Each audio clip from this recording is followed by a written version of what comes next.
Alright, listen up, because I'm only going to say this once. This may be our only chance. Hey guys, DB here, and today I am continuing with What If King Piccolo Survived? Part 5. And carrying on right from where we left off, Nappa and Vegeta had just arrived. Nappa leveling that city like he always does in the original, detecting many power levels that seem to be waiting for him in the distance. The strongest of the two being Gohan and King Piccolo, who are there waiting for the duo. And well, let's just say Nappa and Vegeta are flying straight into an aerial assault because they're suddenly attacked by Piccolo's Legion. Yes, Piccolo brought about half of his Legion with him. That's about 100. And they are attacking Nappa and Vegeta.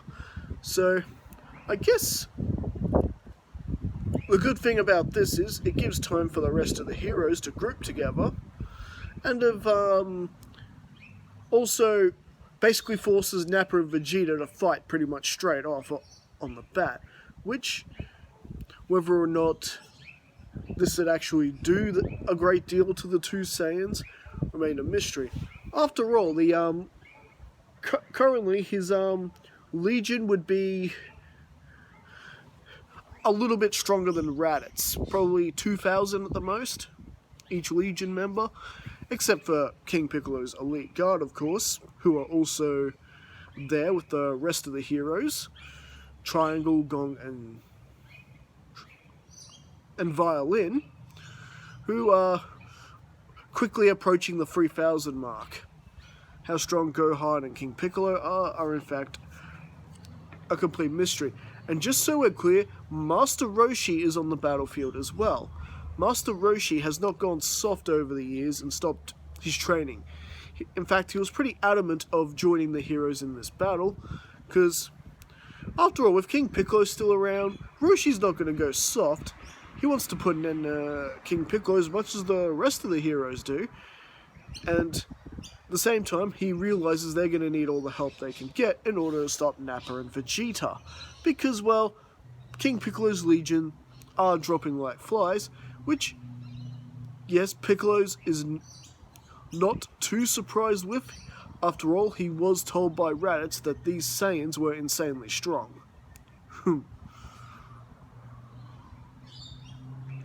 Alright. King Piccolo attempts to make a move to grab Nappa's tail, but much like in the original, we know how that plays out, and this is still early on in the fight. So that was your big game plan? As if we'd be affected by such a weakness. Who do you think we are? Raditz? And well, luckily for King Piccolo, he doesn't get nailed on the head like his original counterpart did. He was smart enough to get out of the way and cover his retreat with a barrage of ki blasts. Needless to say, more or less, with only a handful of King Piccolo's legions left, about 5 or 6 of them, we get an all-out matchup between the remainder of King Piccolo's Legion, at least the ones he brought with him, against the Cybermen. One-on-one bouts to the finish, and it's quite amusing, and all this does buy Goku more time to head back home from Snake Way, because now that his training is complete too, and he's got to get there really quickly. But don't worry, our heroes aren't out of options yet, because, yeah, pretty much after King Piccolo's Namekians destroyed the Cybermen, yeah, Nappa pretty much rejoins the fray, and pretty much takes care of King Piccolo's remaining Legion by himself, now having to fight the main heroes who stand before him, with the addition of King Piccolo's elite force. Again, Gong, Violin, and Triangle. And Well, much like in the original, Nappa tends to single out Tien Shinhan first off, and you get the whole matter with Chaozu. Yeah, Chaozu still sacrifices himself for Tien, and King Piccolo uses this as an opportunity to attack Nappa from behind along with Krillin. And yes, Yamcha's still alive in this timeline, while Gohan and Yamcha work together to fire a combined Ki Blast at Nappa. This time, Gohan doesn't freeze up. Remember, Gohan has had training before and did help with the Battle of Raditz earlier on in the series. And after everything that King Piccolo's minions and King Piccolo himself have subjected the boy to, yeah, he's not afraid of some bald-headed imbecile of a Saiyan. Heck no. In fact, Gohan is downright vicious. Perhaps he would have made a better Saiyan than Kakarot. Perhaps Raditz should have taken him and just get out of Dodge. But no, he did not. Mind you, Gohan's only vicious because of King Piccolo's training and all that mental telepathy stuff he does. He has no love. Gohan has no love for the Dragon Team at all, because as far as he knows, thanks to King Piccolo's telepathy and mind manipulation with his nightmares while he was asleep, Gohan seems to be convinced that it's the Dragon Team that are the real villains, not King Piccolo. That they unjustly took his throne from him. So, it'll be interesting to see what happens when Daddy arrives. Anyways, needless to say, Nappa is still alive, but he is a little bit banged up and has to remove his armor. And pretty much the battle continues, and Nappa is being extra careful not to be careless around these guys. So he's more or less beginning to turn the fight around, except for, what's this? A tri-beam from Tien Shinhan, and yeah, he ends up killing over like in the original. So Chaozu and Tien still bite the dust, unfortunately. But hey, at least we have our savior, Yamcha. Yamcha is still around, who is doing all he can to fight with the others with his Wolfang Fist and Spirit Ball, which, mind you, is providing to have a pretty decent diversion, because King Piccolo then fires the special beam cannon, which does a significant amount of damage to Nappa. Doesn't kill him, but it has damaged him thoroughly. His power level has dropped by about half. He is weakened. One more blow could actually finish off Nappa, but then something happens. The full moon appears. In this timeline, King Piccolo didn't have any grade 8 monkey business trouble with Gohan, because they did have proper sleeping chambers for Gohan to rest in at the end of training. So Gohan never looked at the full moon. So King Piccolo didn't know about this little surprise. He did question it a little bit before about this power that the tail is supposed to give you, but he never figured it out. Well, he's about to get a full-on demonstration now, because Nappa and Vegeta look at the full moon. We can't risk them all ganging up on us anymore. I can't believe we're gonna have to transform for this. But very well. And Vegeta and Nappa transform into their grade 8 forms, and well, now they have our heroes on the run, swatting at them like flies. Basically. Luckily, their speed's able to keep them, relatively out the way. And, well, basically, they're needing to, get their distance from their Saiyans so they can try and come up with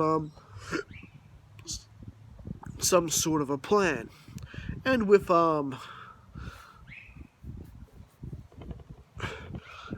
blinding ki blast from King Piccolo, they do manage to gather themselves a bit of a distance away, and they are keeping their power levels down to 0. Even though at this point they figured the Saiyans can only sense with their scouters, it's very possible they could have picked up the trick by now. So just in case, keep those power levels down. So, which basically leaves Nappa and Vegeta shooting blindly at the environment, trying to take out everyone. They get close a couple of times, but no, they never actually hit anybody. Alright, listen up. I may have a way we can end this. Although, after this is done, I can't promise that I won't kill every single one of you. But right now, we have to deal with these Saiyans. Alright. You, Three Eyes, referring to Tien Shinhan. We're gonna need that solar flare trick of yours. And you, Cue Ball, you have any new techniques for us? Well, I can create destructo discs now. That's a new technique. Basically it's like forming a razor-sharp disc that can cut through anything. That could be very useful. Alright. Now listen up, I'm only gonna say this once. This may be our last chance. Now, with our heroes ready to spring into action, Krillin is slowly making his way as close, but behind the Saiyans as much as possible. And now, Tien bursts from the shades and hits the solar flare technique, basically blinding Nappa and Vegeta, while Krillin powers up destructo discs and fires them straight at the tails of Nappa and Vegeta. Basically, Krillin using his other senses to make sure he senses where Nappa and Vegeta are, whether or not they're still in that same spot. He throws them, and it is actually successful when the Saiyans are reduced to normal. Now, as we know, transformation does take a bit of a toll on someone, so even Vegeta is now weakened a bit. Not much, but a bit.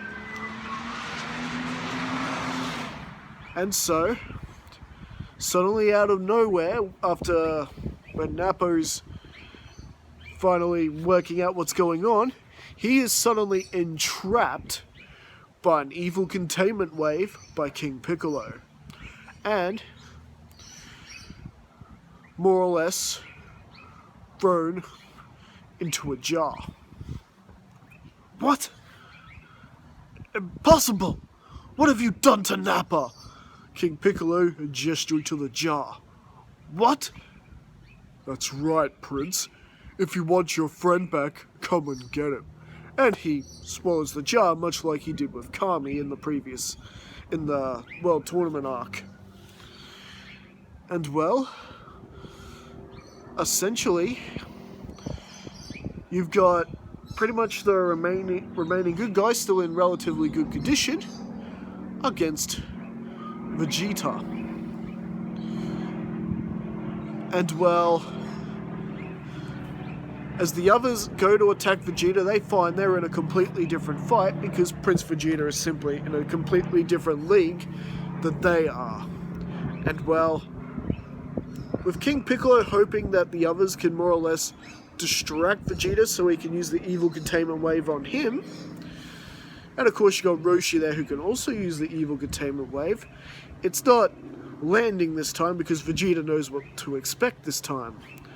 Even when he's not expecting it from Roshi and it does manage to snag him a bit, he's quickly able to throw a ki blast in the nick of time to destroy the jar before he's fully swept up by it and can't do anything.